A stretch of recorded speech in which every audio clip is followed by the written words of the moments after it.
welcome you all in the post-lunch session of the workshop. We will now start the third technical session with the lecture to be delivered by Dr. Amar Nath Roy Chowdhary.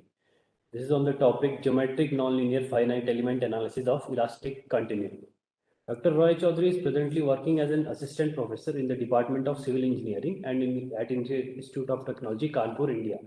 Before joining IIT Kanpur, he was serving as an assistant professor in IIT Ropar, India.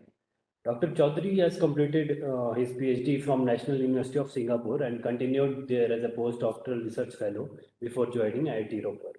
His research interests include stability of plates and shell structure, mechanics and design of thin wall structure, and molecular dynamic simulation of material. So I request Dr. Roy Chowdhary to please deliver the lecture. Dr. Roy Chowdhary, please.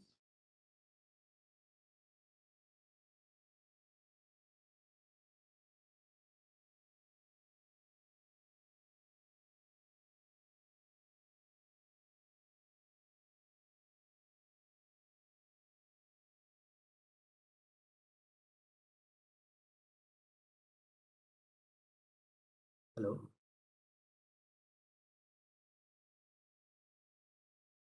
Yeah, now I can unmute. Yeah, thanks.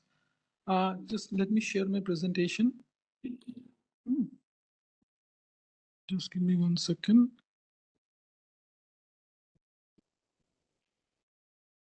Share screen. Start broadcast.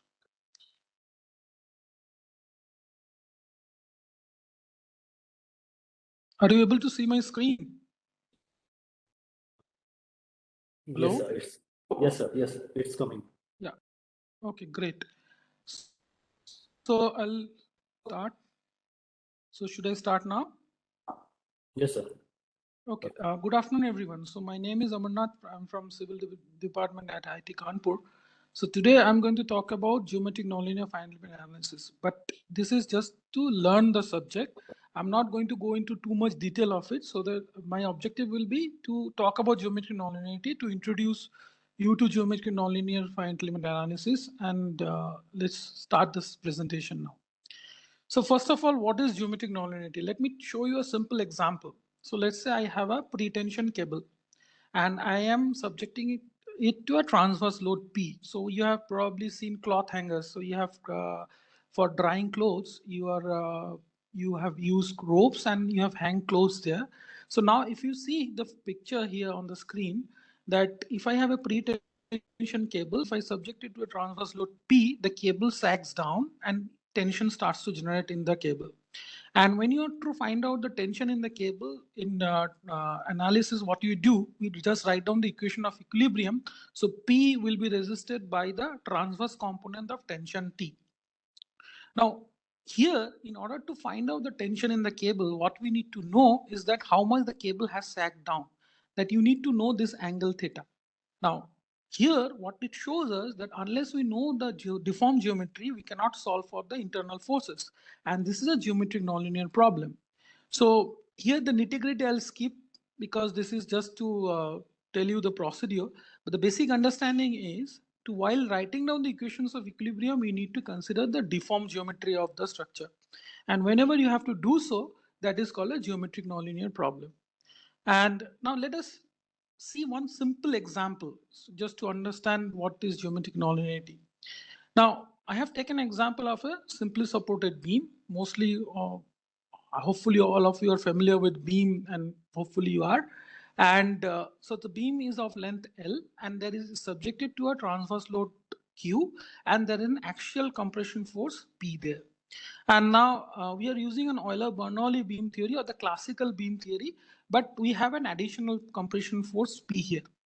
Now, if you see that governing differential equation, if you can see any book to derive the governing differential equation, so conventionally, we do not have this component if there is no P. But since there is a force P, axial force, it creates additional moments in the system. So we have a new differential equation and which is incorporating the axial force. Now, this is a particular example of geometric nonlinearity where the transverse deflection is affecting the bending moment in the beam. Now, if you can solve this differential equation, For that, you need the boundary conditions. What are the boundary conditions? That at x equals to 0 and x equals to L, you have the reflection 0 and the moments are also 0.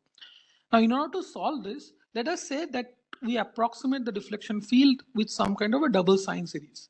There are two functions I have chosen that these functions are satisfying the boundary conditions exactly. Now, in order to solve the differential equation, what I'm going to do, I'm going to take this strong form of this differential equation. And if you wonder what is a strong form is nothing but the differential equation itself is called a strong form since it has to be satisfied at each and every point of the domain. Now, taking the strong form, what we do, we convert to an integral form. How do you do that? You multiply the strong form with a small virtual displacement. Now, what is a virtual displacement? Here, the virtual displacement is, so let's say this is the initial beam and it has deflected by a small amount, and you are applying a small virtual displacement which is satisfying all the kinematic boundary constraints. What are kinematic constraints? That it is satisfying the constraints at w equal to 0, w is equal to 0 at x equals to 0 and L equal to 0. Now, keeping that virtual displacement, we multiply that strong form with that virtual displacement and integrate it over the domain. And this is called the integral form.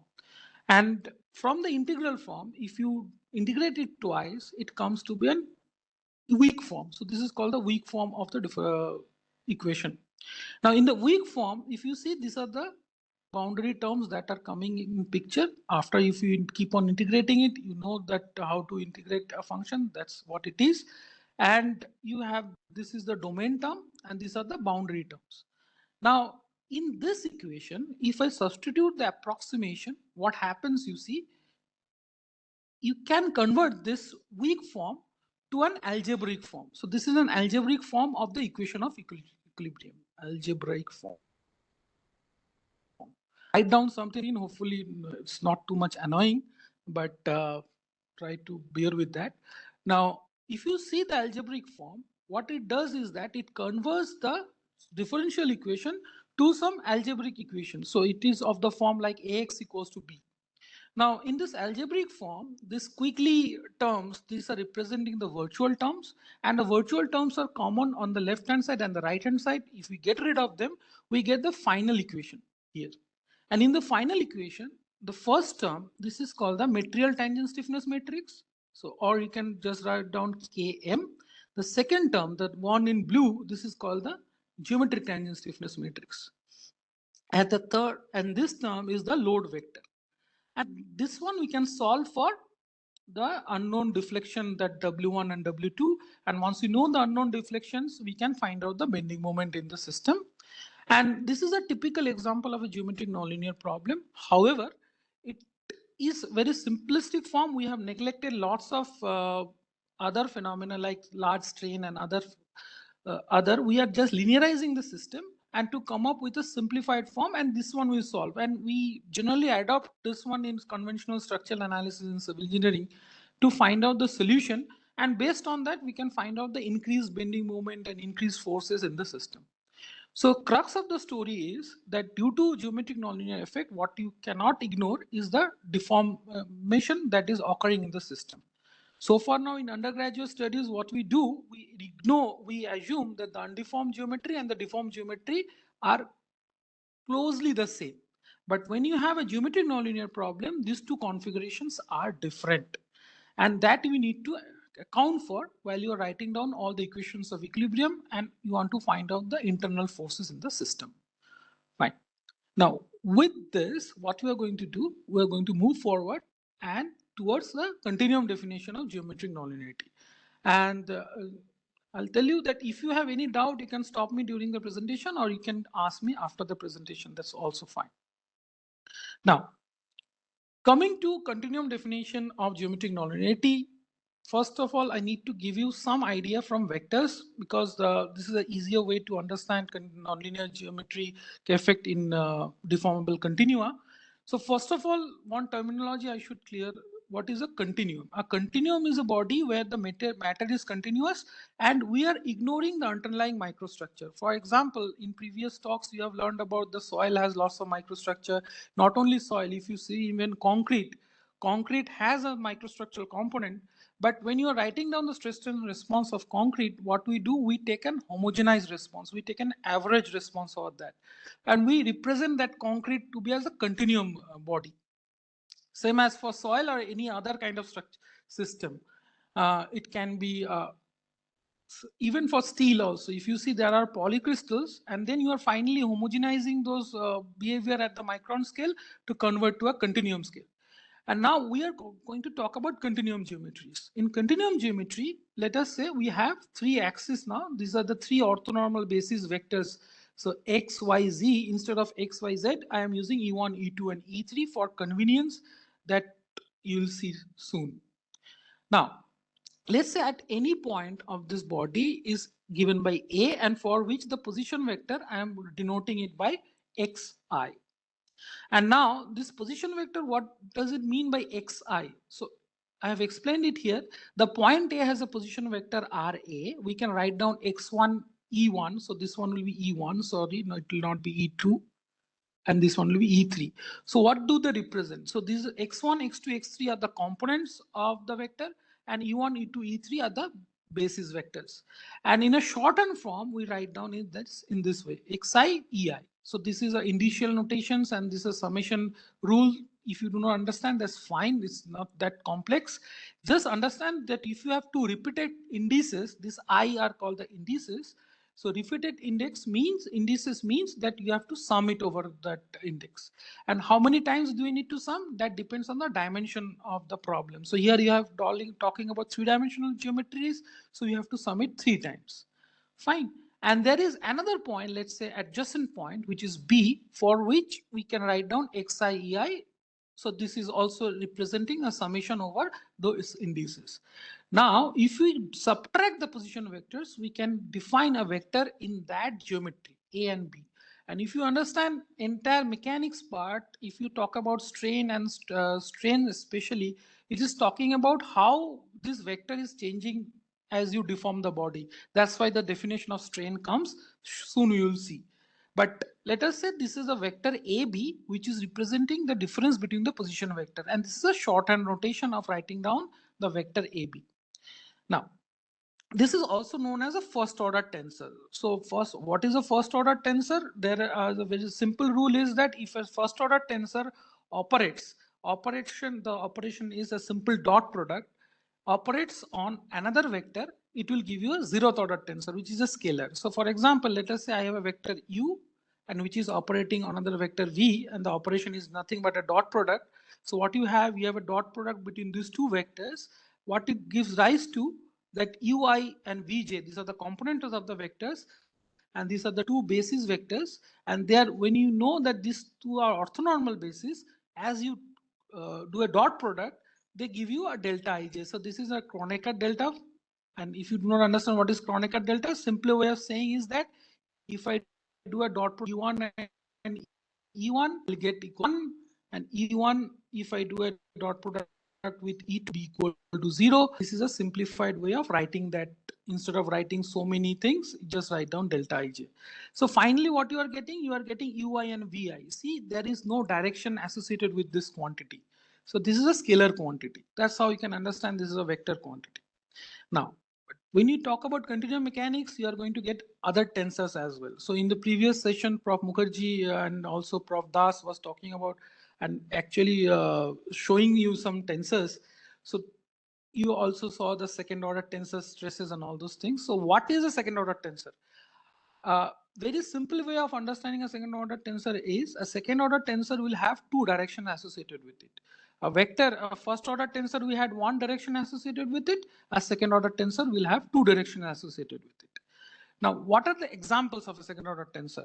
Second order tensor, you have stresses, you have strains, and you will be seeing stresses and either stress or strain. Both of them have two directions associated with it. For stress, one direction, that direction, let's say if you see the notation of stress, sigma ij, the first index is representing is the direction of the force, and J is representing a direction of the plane on which the stress is acting.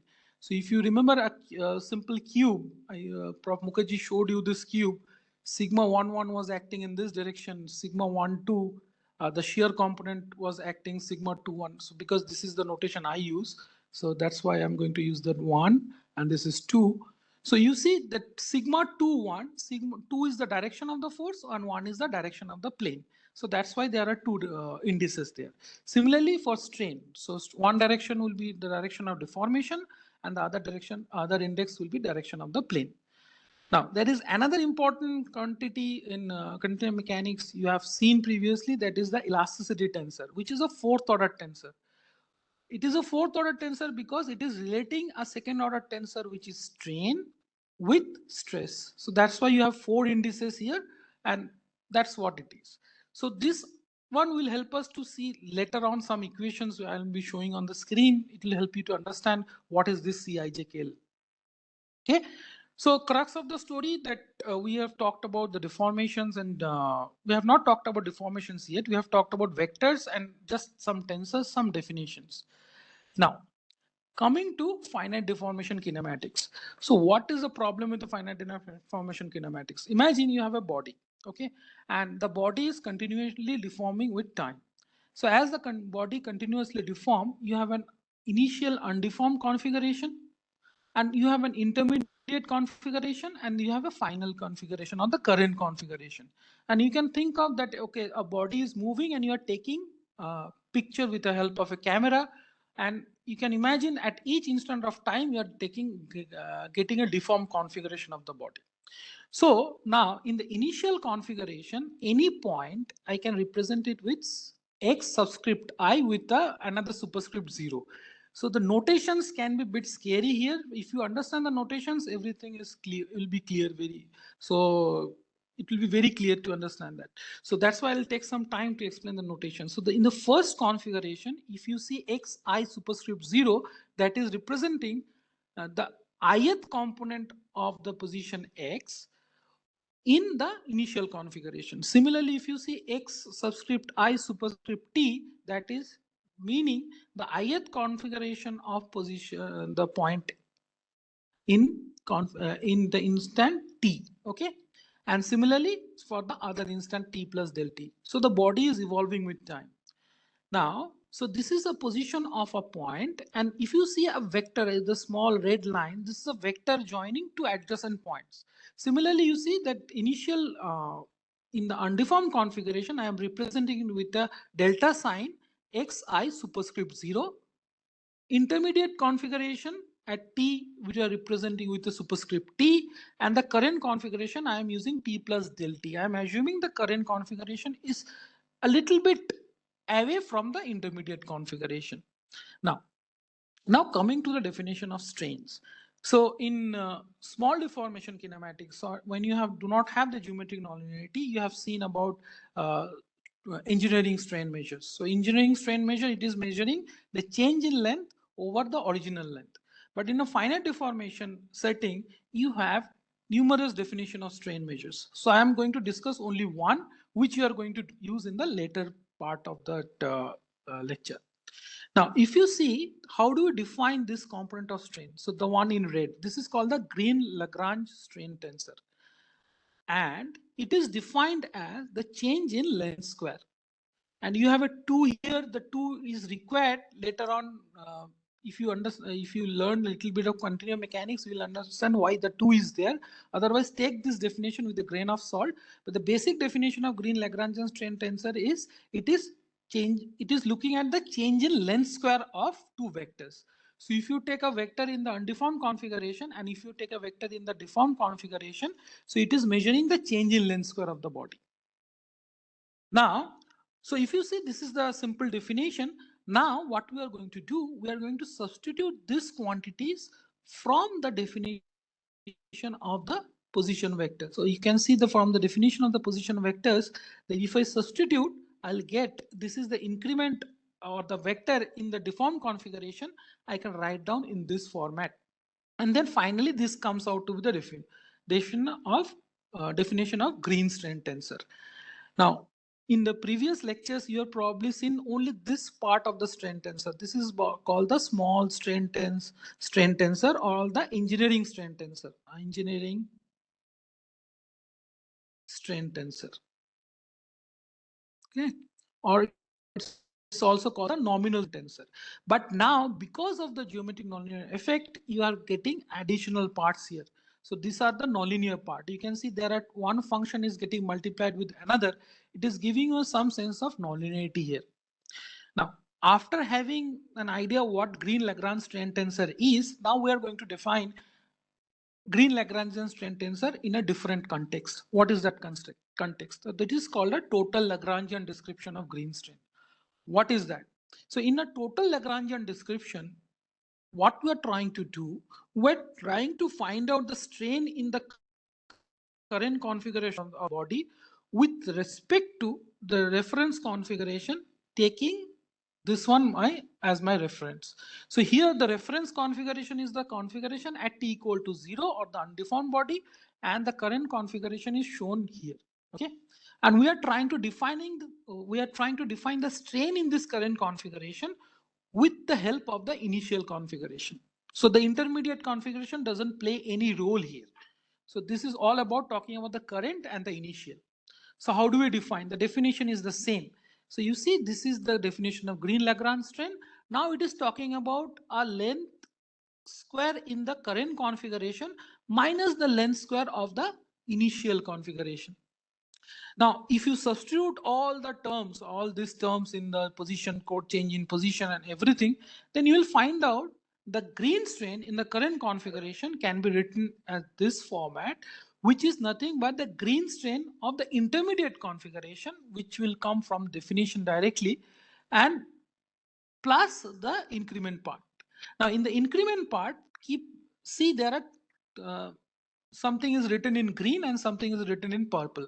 The term written in green is linear component. It's a linear in the increment of displacement. So you see the displacement increment is going from the intermediate to current is ui. So this is the increment in displacement, and this is linear in the displacement component. And this is the nonlinear part. Now, in the total Lagrangian definition of strain tensor, the artifact is the part shown in blue. So this guy, this is the artifact. What happens apart from this part, you are getting an additional component of strain. So this is due to the fact that we are always referring the strain with respect to the initial configuration. So that's why there is an artifact, this guy. So this is not an artifact, this is because of the formulation that you are choosing. UK always comes in picture. What is UK? UK is not, sorry, not UK. My mistake, it's not UK. What is coming in picture? This guy. This is nothing but the deformation of the intermediate configuration, because the body is continuously deforming with time, and since we are always referring to the initial configuration, there will be always some values that you need to account for, that the body has undergone some intermediate deformation steps, and which is captured here, u subscript 0 superscript t. Now this is an artifact of total Lagrangian strain tensor. However, that can be removed if you go to updated Lagrangian description of green strain. In updated Lagrangian description of green strain, what we do, we take the intermediate configuration as our reference. And this is the current configuration. Now what we are trying to do, we're trying to define the green strain with respect to the intermediate configuration. And if you do so, after doing all those substitutions, you just substitute in the definition of green strain these expressions, then you will find out the green strain of the current configuration has only two components. One is the linear part again, and the nonlinear part. But in the linear part, you are not going to get this artifact due to the initial displacement effect. So that is why in many nonlinear finite element software, we will be seeing that people prefer the updated Lagrangian description, is for example Abacus. Now, so once we have the initial have an idea about kinematics of finite deformation, now we are going to talk about stresses. Now, as I said, the body is continuously deforming. As the body is continuously deforming, the definition of stress will also change. How does it change? So conventionally, in undergraduate or in conventional linear continuum mechanics, what we do not distinguish between the deformed geometry and undeformed geometry. So when you define stress, what you do, that if you have, let's say, if you imagine a rod is there, you have some load P, and if you have A, and once it deforms, we assume that the area is still remaining as A, and then we are saying the stress is nothing but P over A, it is the stress. We are not distinguishing between the deformed area and the undeformed area. Okay. However, if you have a large deformation effect, then the deformed area can be totally different from the undeformed area. So the true stress is defined as something like this: sigma, the force acting divided by the area deformed. Now some will say that, okay, this is the true stress component, or this is also called the Cauchy stress component. But someone may also choose that, okay, instead of defining true stress, can we not use the undeformed area to define my stress? Yes, it's possible. If you do that, then it becomes a nominal stress tensor or nominal stress. Now coming to this tensorial notation, what does it mean? So let us say that I have a continuum body, and in the deformed configuration, there is a small area which is shaded in green. And on this area, I have an external force acting, which is dFi. I is the direction of the force. Now this force, I can write down something called a traction vector. So traction vector, you may not be familiar, or you may be familiar. It is measuring the force intensity. It's nothing but the force vector divided by the area. So it is not a stress yet. It is just a force intensity. Now, if you see the traction vector multiplied by the small area of this element, that gives you the force dFi. And there is a relationship called the Cauchy relationship. The Cauchy relationship relates that Ti is equals to sigma ij nj. Sigma ij is the true stress tensor. And then you can find, so if I replace Ti by sigma ij nj, so this is your definition of stress, which is shown in red. So that is the true stress tensor. And then you can also write down the stress in terms of the undeformed area, and then it becomes a first Piola-Kirchhoff stress tensor. And there is another definition of stress. This is called the second Piola-Kirchhoff stress tensor. And at the end of the day, you'll be seeing there are too many definitions here. But the crux of the story is here, that whether we are using the undeformed area or the deformed area to define the stress, that is the basics of it.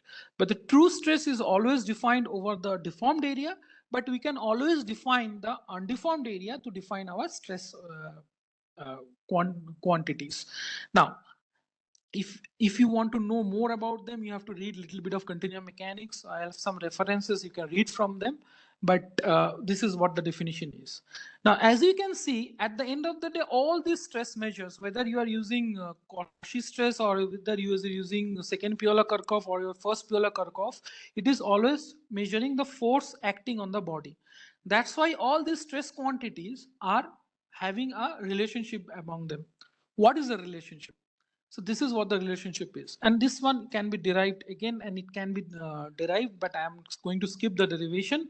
So it is showing that the second Piola-Kirchhoff stress tensor, it can be written down as a ratio of the density, where rho subscript T is the density of the current body, and the rho subscript 0, the density of the reference body. Then you can say how density is changing. See, mass, if it is conserved, I can divide the mass divided by the different volume, that will give you rho T.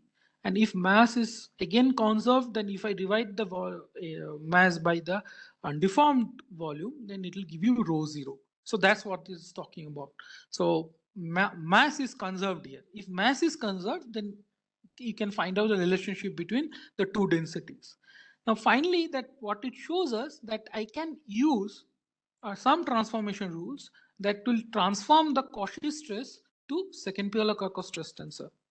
Now, here the second Piola-Kirchhoff stress tensor, what does it mean by ST0SIJ? It means that I am measuring the second Piola-Kirchhoff stress tensor in the body at time t with respect to the configuration at t equal to 0. Now, That is a total Lagrangian description. But if I go for an updated Lagrangian description, then I can say this: if I measure the second Piola-Kirchhoff stress tensor in the body at the instant t with respect to the configuration at t, then you see, if I apply the same definition, what it boils down to that this quantity is nothing but the true stress. And this one will be important again when you are going to talk about the updated Lagrangian formulation. So try to understand that all in finite deformation, what you have similar to number of strain measures, you will be having number of stress measures as well. So these are the stress measures. There can be other stress measures, so for example, Kirchhoff stress, and there are other stress measures which I'm going to skip here. So we are going to stick to Green-Lagrange stress, not Green-Lagrange strain, and the second Piola-Kirchhoff stress, and the Cauchy stress, the true stress measures. Now, so what we have defined so far, the strain we have defined stress. Now we're going to talk about the balance laws, because we need to know the balance laws so that we have a boundary value problem to solve. So here the boundary value problem is written in Eulerian frame. Now you can say that you are introducing another terminology here. What is Eulerian frame? Eulerian frame is nothing but the frame of reference with respect to the current body. Current deformed shape of the body. So as you saw that earlier the body was deforming over time. I'll not redraw again. I'll just show you the figure. So this one was the undeformed body and this is the deformed body. So the Eulerian frame of reference only writes everything with respect to the current configuration of the body. Okay. Now, given this Eulerian frame of reference, we can write down the equations of equilibrium. And in previous lectures, you probably have seen these equations of equilibrium. It is similar to what we have seen before. The only difference here is that we are having x subscript I superscript t, which is saying that this x or these positions are measured in the deformed configuration of the body. In undergraduate mechanics, what you write down, sigma ij del xj. We never distinguish between whether the deformed configuration or undeformed configuration. So this one will be j, so not I. Okay, so this is initially not correct, so I didn't type it correctly, so it will be j. Fine. So now, but for a finite deformation kinematics, what happens is that since the body is deforming, so we need to respect that that I can choose either current configuration or the undeformed configuration. That's why we have this superscript t. If it is a reference configuration, the t will be dropped and it will be replaced by 0, and the equation changes a little bit, but end of the story is like that. So what is this BI? This is nothing but the body force. So what is the body force? So the force per unit mass, you can say, or per unit volume, the way you define it. So here I have defined force per unit volume. For example, you have saying that body have some self weight, and the self weight force can be converted into body force. And this is some kind of acceleration force. V is representing the velocity of the body, and V dot is the acceleration of the body. Now, in order to solve this differential equation, what else you need? You need the boundary conditions. So you have kinematic boundary conditions. What are kinematic boundary conditions? Kinematic boundary conditions are imposed on the kinematic quantities or the displacements, or it can be rotation. But since we are talking about continuum mechanics, it will be more on displacements only. If you're talking about structural mechanics, you'll be seeing apart from displacements, you have rotations and all those things coming in picture. But since we are talking about continuum solids, we are only having 3 displacement components, U1, U2, and U3. And similarly, you have a traction or the force boundary conditions, which saying is that what type of force you are subjecting to a system. Simple example, let's say if you are taking a cantilever and you are subjecting it to a force boundary condition is saying at the tip you have a transverse force of P, and the displacement boundary condition is saying that at this end the support, the deflection is 0, and the slope is 0. And the other end you have the force is P and the moment is 0, shear is 0, and not shear is 0, shear will be non-zero quantity here. So you understand the force boundary condition is always imposed on the force, and the displacement boundary conditions on the kinematic quantities. Now, so if we have this equation is again a strong form. Why it is called a strong form? Because this equation needs to be satisfied at each and every point of the domain. Now, we cannot solve strong form always. We, especially analytically, if it is undergoing a large deformation or if it is undergoing a nonlinear deformation, so we convert it to some kind of weak form. So what is a weak form and how do we do that? So again, coming back to that figure, so you have an undeformed geometry and you have a deformed geometry. And we are trying to write down the equations of equilibrium for the deformed geometry or the current configuration of the body. Now, given this current configuration, what we are doing, we are having a small virtual displacement or having a virtual displacement in the body. So what is a virtual displacement? Earlier example I told you a virtual displacement, but again let me recap, explain that. So let's say I have a cantilever here, and if it is having an intermediate support, so it's a prop cantilever, so to say, and you have a transverse load P there. Okay, and if you have a transverse load P there, so the body is going to deflect. Hopefully it will be deflecting like this. It will go down and it will go up and then it will be 0. So this is the current deformed configuration of the body drawn in blue. The slope is continuous at the intermediate support. Please excuse the drawing. And now on the top of it, what we are doing, we are imposing a small virtual displacement. What is that? So we are keeping the kinematic boundary constraint intact and applying a small virtual displacement, which can be of any type as long as it satisfies the kinematic boundary condition. Let me just impose something there. So it will go like this. So let's say I am applying this squiggly line. So I'll draw it as nicely as possible. So it is like this.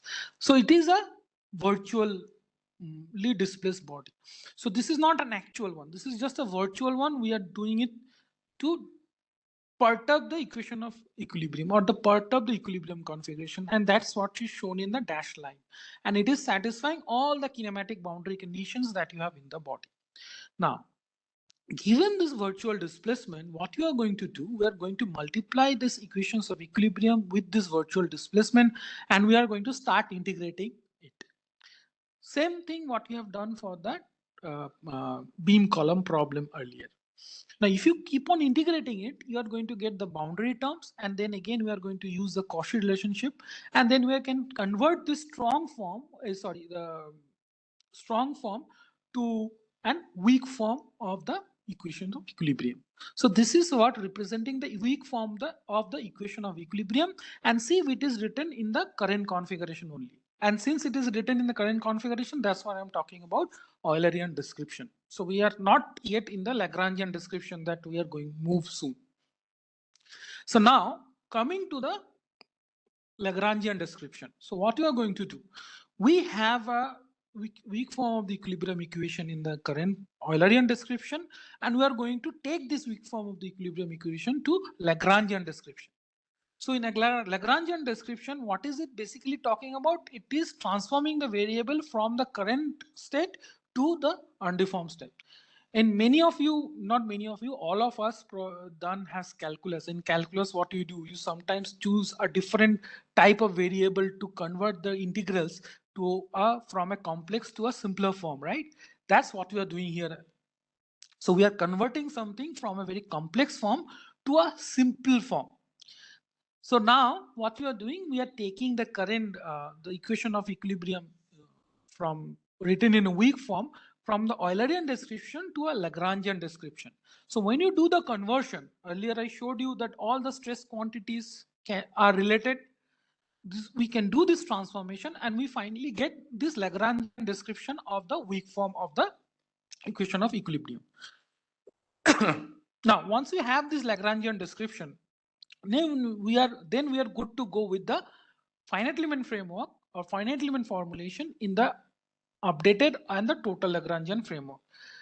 Now, before going into them, let me just tell you what are the frameworks available. One is the total Lagrangian framework and another is the updated Lagrangian framework. Now, I have mentioned the word solid here. This framework is also suitable for fluid, but nobody uses it for fluid because fluid undergoes a very large deformation. It is very difficult to formulate everything in a Lagrangian framework.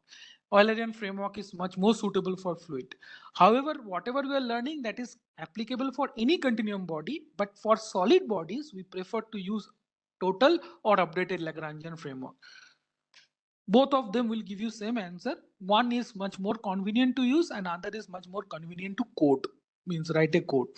Anyways, so now this is the picture. So in a total Lagrangian framework, we are going to solve the current configuration or the current state of the body, taking the undeformed as a reference.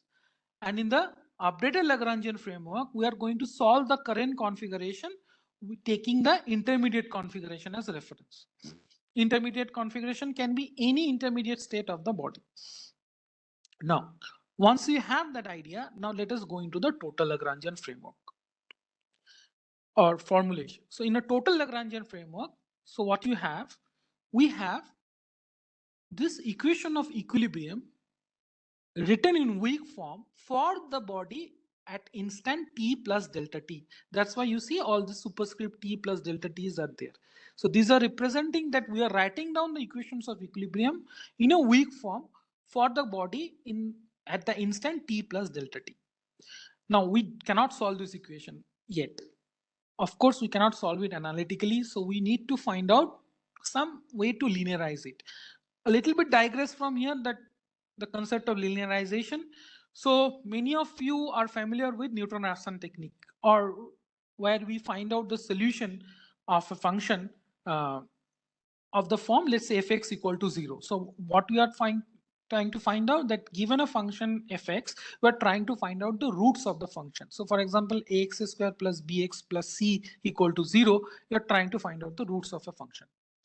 Then in that sense, in that case, what we do, we assume, let's say we have found out a solution that x superscript k plus 1, where k is representing some kind of iterations.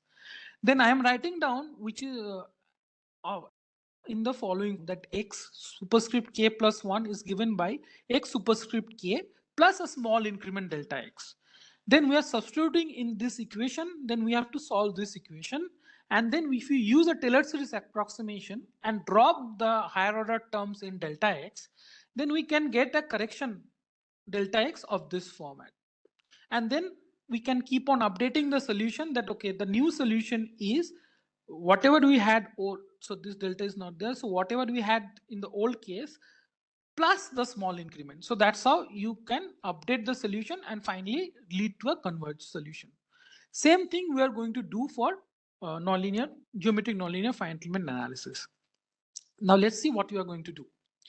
Now, given this description of the weak form, what we are going to assume, let us say the solution at instant t plus delta t can be written as the solution at an intermediate state t plus a small increment ui. Now, ui being a small increment, we can now write down the increment in the green strain as follows. The green strain at an instant t plus delta t minus the green strain at the instant t. All are measured with respect to the configuration at 0. So if you do that, you can see we are getting two terms. The first term written in green is the linear term. The second term is the nonlinear term. As I have described previously, the total Lagrangian description of the green strain.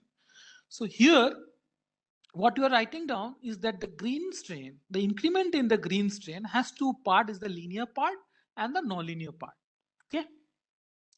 Now, once you see that, we are able to calculate now the virtual strain part. What is a virtual part? The virtual means this guy we are talking about, that we are changing the displacement, we are imposing a virtual displacement in the body. Then what is the virtual change in strain? It's a very straightforward. So if you have this equation, so you see this equation, if you take a virtual change in both sides, the first term is 0. Why? Because we already know the strain at configuration T, because we have already solved for it. So whatever excess is remaining, we do not know what are they. So only virtual changes are occurring in the linear and the nonlinear part, and the other part is dropping down to be 0. Now, the state of stress, similarly, we can decompose into stress at an instant t plus a small increment. Okay, plus a small increment s subscript ij. Now comes the concept of that how do I find out the stress increment. So if I take a very simple 1D example, let's say I have a stress strain curve sigma over E or something. I have plotted the 1D curve that at any instant of time, I can take a tangent. Okay, so this is representing for a 1D sense, this is nothing but your Young modulus. If it is, if you know the uniaxial test stress, uniaxial test under UTM, if you have seen that, we have defined it in for 1D sense. Similarly, what we are doing for a 3-dimensional state, we are saying the increment in the stress is given by the elasticity tensor measured with respect to the reference configuration multiplied by the increment in the strain tensor. Now I am approximating it, the elasticity tensor multiplied with the linear increment in the strain tensor.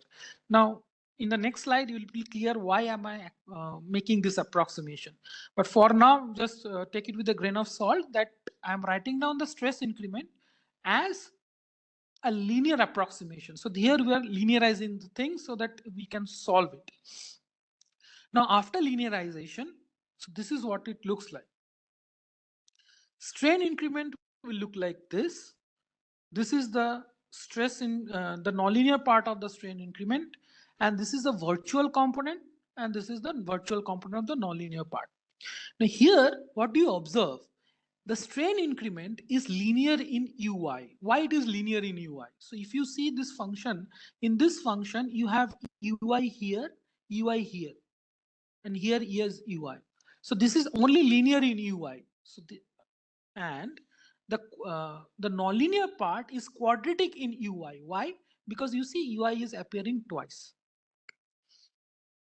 And similarly, if you go to the virtual strain part, you see here in the first equation, on the first expression of the virtual strain, there is no ui component.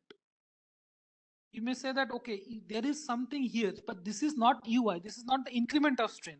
This is the increment of, this is what it is. This is the displacement of the configuration at t. So there is no ui or the increment of strain, displacement appearing here. Similarly, if you take the virtual change in the nonlinear strain component, here also you are getting a linear in ui component. So what are the nature of these functions? So the nature of the functions are written here, that the linear strain or increment is linear in ui, the nonlinear strain increment is quadratic in ui, and so on forth. Now going back to the left hand side of the principle of virtual work, what do? We substitute all the quantities, and now you see this quantity here. So this is a state of stress which is known to us. This guy is the increment in the stress, the linear component of the increment in stress, and the quadratic component or the function which is depending on the green strain or the quadratic component of the strain. Now if you multiply this entire quantity, what do we observe here is that this guy is linear in ui, but this guy is constant in ui.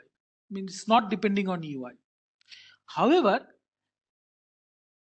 the other term, this is quadratic in ui, and now this guy is linear in it's not linear, sorry. So this guy is constant, so I didn't mark the correct thing, so let me mark the correct one. And this guy is linear in ui. So if I multiply these two quantities, you are getting a quantity which is cubic in ui.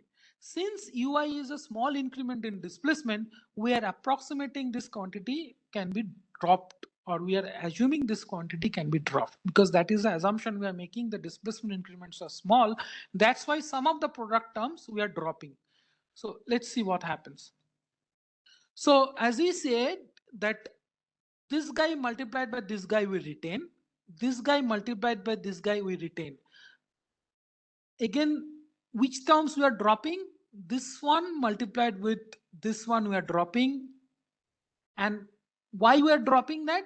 Again, the reason is here that some quantities are linear in UI, some quantities are quadratic in UI. So we are dropping any products which are of order higher than quadratic.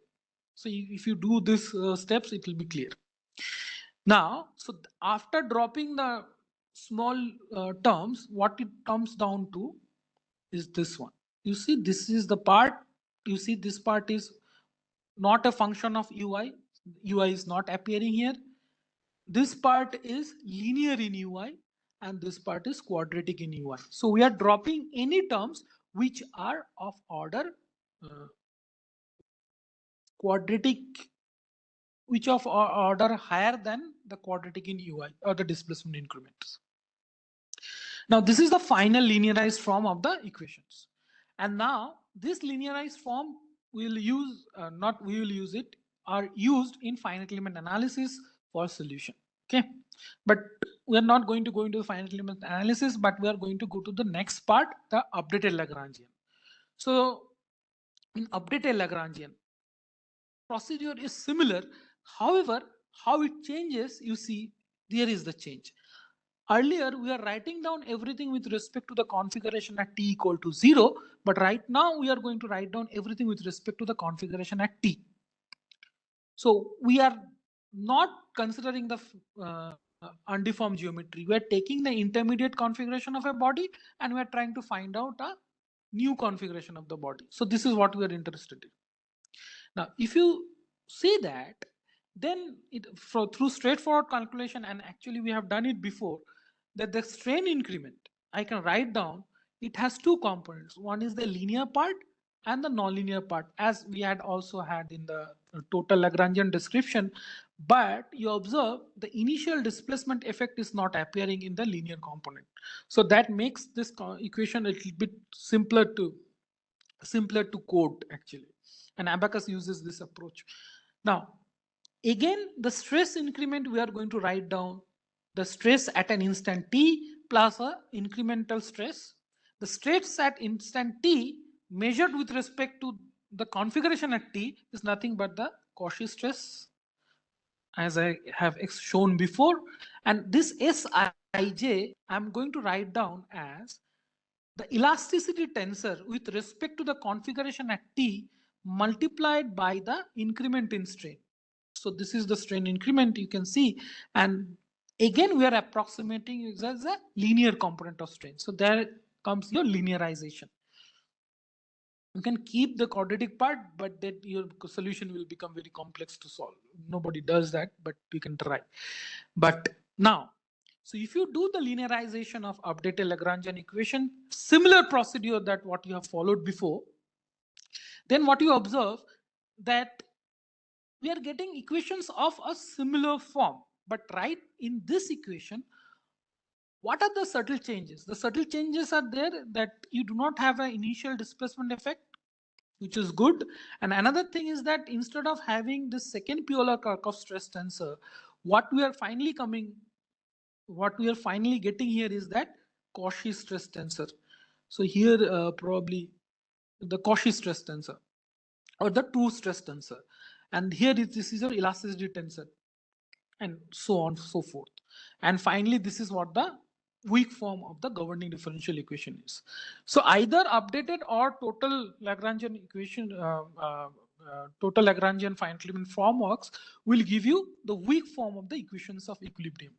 And once we have the weak form, we are ready to solve them using finite element. Now, how do we do that?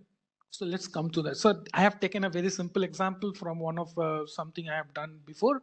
So imagine that I have this is a stiffened column actually. This one was a crash barrier to be used for energy absorption applications. So I have taken that example. So this initial body, of course, this is a very thin walled system, but it is subjected to some compression there, and the body is deforming in this format. So assume this is the initial configuration at t and this is the final configuration at t plus delta t.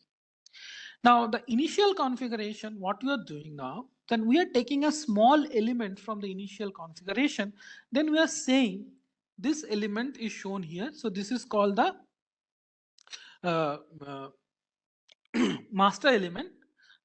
Those who know finite element, they will know what a master element is. But try to understand, we are doing nothing but interpolating some quantities. What we are interpolating here, since we are talking about displacement based finite element, we are interpolating the displacement here. So this is a parent element. So this R and S are your parametric coordinates, and these are one. This is how a parent element is, a master element is defined.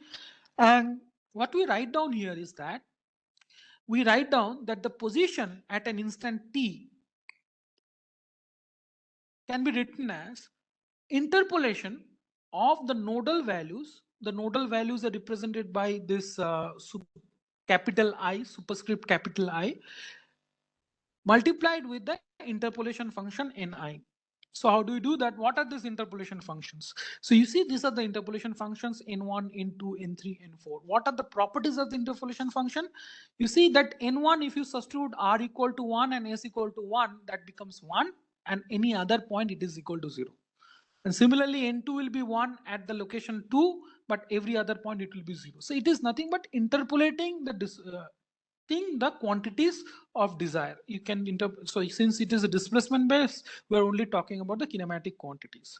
Now xi is a position at the instant of time t, and this one is a position at the instant of t plus delta t. And from there, if I know these two positions, if I subtract them, then I can find out the displacement at any instant. I can find out as some interpolation multiplied the nodal variable. So if you sum it up, that will give you the entire displacement field. Now see, if I know the displacement field in a displacement is finite element, what can we calculate? We can calculate the green strain. We can calculate the virtual changes in green strain because you already have these equations. And then once you know that, and if you know the elasticity tensor, we can get the finite element equations, and you will be able to convert the weak form to an algebraic form. So earlier example, I showed you how do I convert that strong form to integral form to an algebraic form, which I'm going to skip here. I'm not going to show you that how the matrices look like. This is too much of writing is there, but the basic concept comes from your principle of virtual work, or principle of virtual displacement to be precise.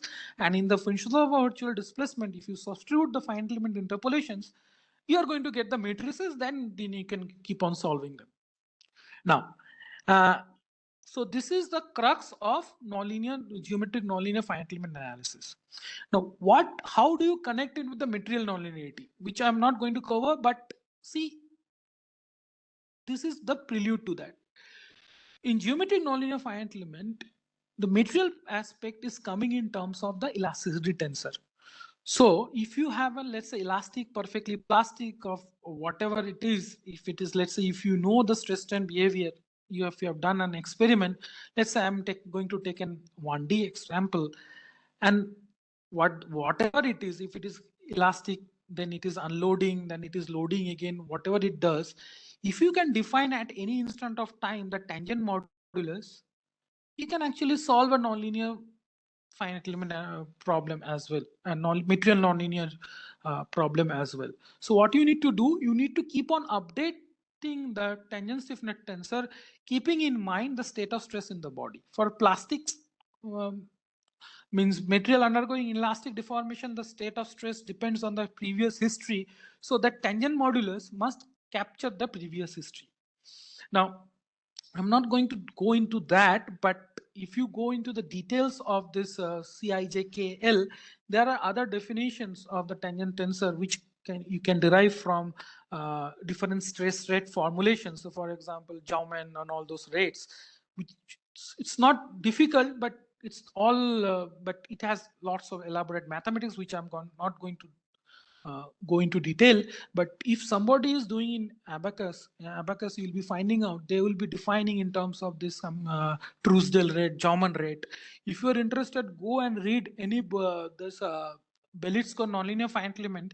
It describes the part very nicely, which I mean anyways. You can read it if you want. But the crux of the story in geometric nonlinear finite element is all about the deformations. Since the deformations are large, we cannot neglect them while writing down the equations of equilibrium.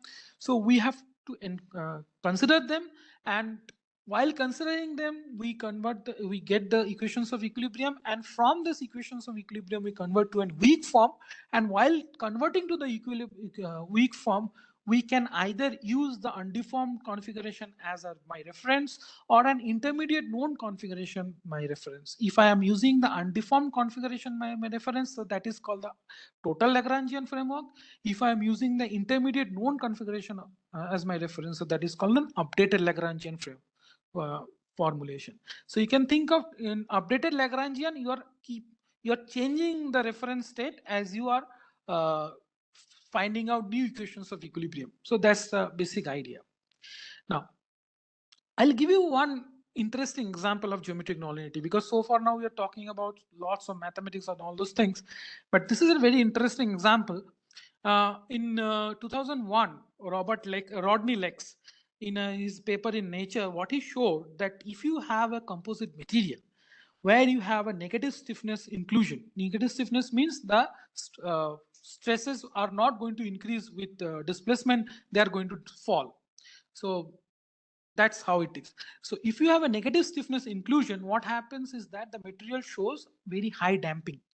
And how can you get negative stiffness? So it has been seen that if you have a geometric nonlinear problem, especially problems of shell structures or any other type of structures, if you do a load deformation, if you plot on force deformation curve, so let's say if I'm not going to take up this example, let's say if I have a cylindrical pan or arch, let's say, if I put a load from the top, it goes up and it drops, and there is a negative stiffness region here. And if you have that region, so negative stiffness, the damping, overall damping of the material increases a lot. And this is a picture I have taken from his website. These are experimentally observed pictures. So what you have shown that if you have an inclusion in the body, which is showing, so this is a cylindrical inclusion. So it's kind of a cylindrical shell embedded inside a composite body. If you apply a load, it will show a negative stiffness, and the overall damping property actually, or the damping increases. If you are interested, go and read this paper in Nature. It's a very nice paper. Means doesn't have lots of mathematics, but it talks about what is the phenomena. Now, I'm going to finish early, but before finishing it, these are the suggested references that you can refer to. So if you want to learn continuum mechanics, this is in my opinion, this is the best book, Malvern. And after that, if you want to go to nonlinear finite element analysis, you can read the book by Bonnet and Wood.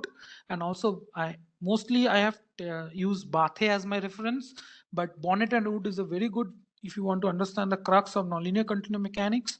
And Crisfield is a classic book in nonlinear finite element analysis. You should read that. Jane Reddy you can read if you want to have a very lucid language, because Jane Reddy approach is he writes lucidly. And nonlinear finite element analysis of continuum and structure by Belitsko, you can get the rates and all those things from there as well. However, another important thing is that if you want to learn nonlinear finite element analysis, especially geometric nonlinearity, what you should do is that you should solve more problems, and if you see whether you can solve a few more problems to understand what the concept is.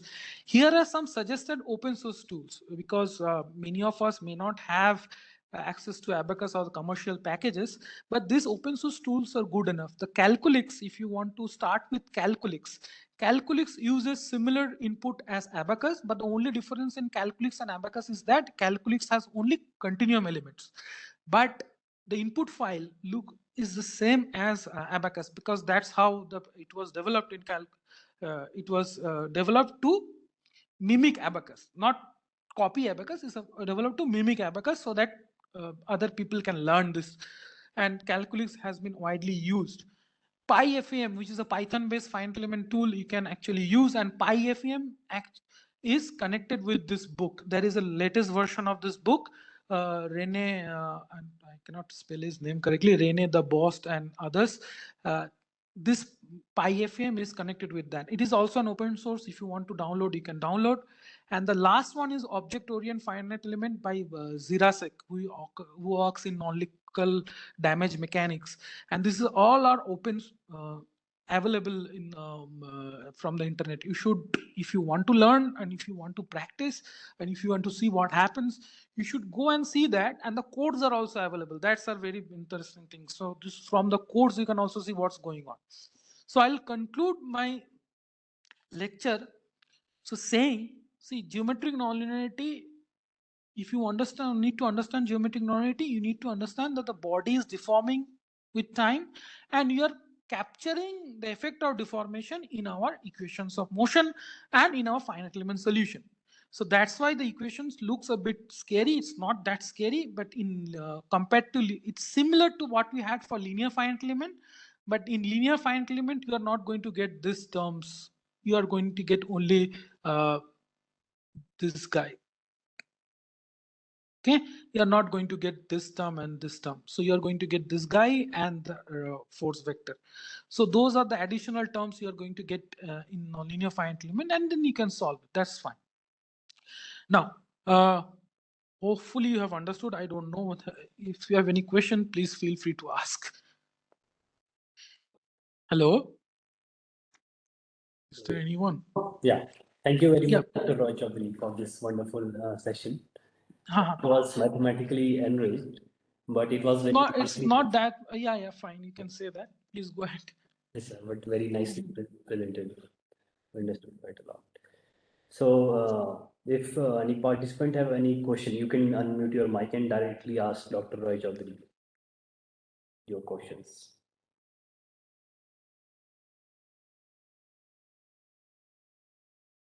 Any question from participants? Or you can type in Q&A box.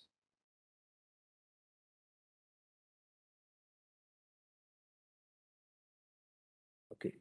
So we have one question here from Mr. Govind Khan. So I will ask. Sure. Good afternoon, sir.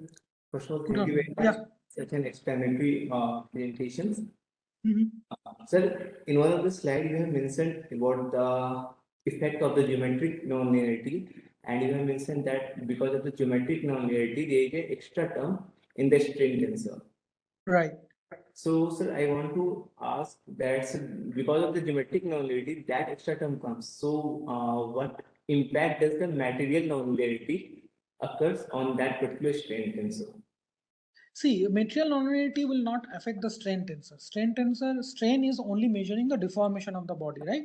It is irrespective of whether the material is linear or nonlinear. Understood? So if material is linear or nonlinear, it is irrespective of that. So if you see the equation here, final form of the updated Lagrangian, so the extra part is coming here, right? So this is the nonlinear term, this is the nonlinear virtual strain increment, and geometric material nonlinearity will be captured by this elasticity tensor. Understood? So if you have a plastic body, you have to keep on updating the elasticity tensor depending on the state of stress of the body. The strain component is not going to change. The definition of strain is only coming from the displacements. It has nothing to do with material nonlinearity. So if you have a large deformation problem, the displacement will be large, and accordingly this term in red, it is going to change. Understood? Yes. So if you have an inelastic system, the only changes come in the tangent stiffness tensor. So the state of stress you have to find out. Based on the state of stress, you have to find out what is the increment in what is the tangent stiffness tensor. So if you have attended Prof. Das's presentation, he was talking about those flow rules and all those things. Yes. So those are going to tell you what is the state of stress of the body, and given the state of stress of the body, that what will be the current elasticity tensor. That we can find out if you know the stress relationship. Just take a gradient, from there you are going to get it. Understood? Yes. Thank you. Thank you, sir. No problem. Thank you very much, sir. So if we don't have any other question from participants, so we can start the last session of this workshop.